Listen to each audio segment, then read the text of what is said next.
what SOAP is. So here SOAP is modified version of XML RPC, and it is being modified to give more power to XML RPC. It is based on Digital. Digital is Web Services Definition Language, and UDDI, Universal Description, Discovery, and Integration. So Digital is a file which describes about a particular web service. Using Digital, we can show what will be the request, what will be the response, what are the methods that are being implemented on this service, and all those things. So likewise, XML RPC, there is a website for SOAP standards that is by W3org. So here are the different things that are included in SOAP.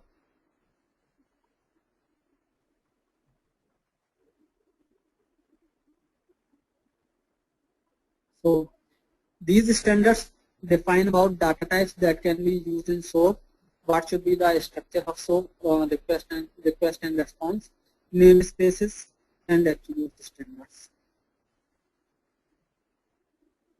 So this is a diagram which actually shows how a SOAP request is completes its cycle. In phase 1, client serializes it, then sends a SOAP message over the internet. When a server gets it, it deserializes it and do something with it, and after forming a response, SOAP message response, it sends over the internet, and this is done in reverse. So here we are serializing, and here we are deserializing. So this is client and this is server. So this is how SOAP actually travels on internet. So let's look the SOAP structure closely. What it consists of. SOAP structure is actually XML, and it contains two parts. First is SOAP header and another one is SOAP body. In SOAP body we include payloads, and SOAP header can include some information like username and password for authentication. So let's try to see both of these slides equally. So this is SOAP method. So in this slide, this is SOAP method.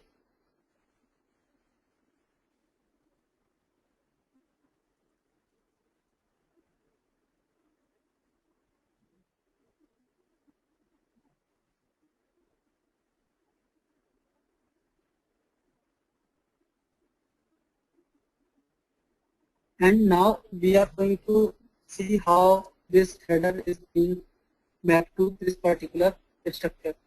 So we have SOAP method, after that we have SOAP header. Here SOAP header is this, and this is null, and we have not included any information in SOAP header. And after that there is SOAP body, and in this request structure we have this SOAP body.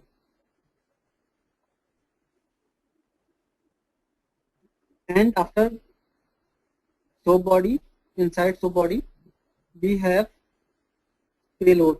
So this is payload. So as in XML RPC protocol, we have here name of the function that need to be executed when this particular request is being sent to server, get stock price, and it is the parameter that gets passed to stock price. So stock price is here. Stock price is from name function of name of function, and after that name of company or stock name of company or stock which is passed to this particular function. So these are the basic ideas about SOAP, SOAP and XML RPC. They are actually same because SOAP is just a modified version of XML RPC.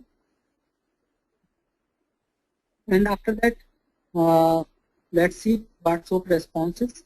SOAP response is get stock price, and here we have name of function get stock price response.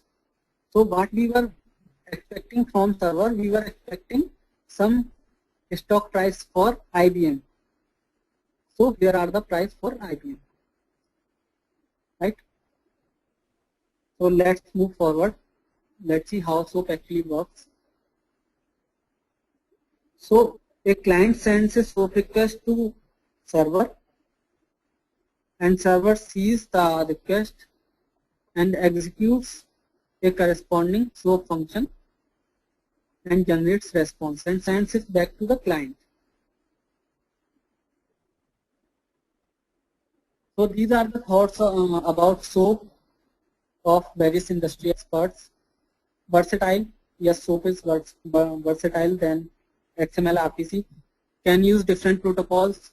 SOAP as XML RPC can only be used over HTTP, but SOAP can also be used SMTP.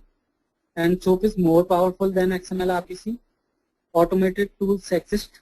There are tools like Apache Axis 2, which can be used to generate SOAP services very easily. It uses XML, supports WSDL. By supporting WSDL, it actually supports automation. Someone can generate web services using WSDL. Someone can generate web services, and after generating web services, it can generate WSDL from those web services. So some people also say it is too verbose, we don't need it. Different people have different thoughts. So the last and third one is REST. So REST is an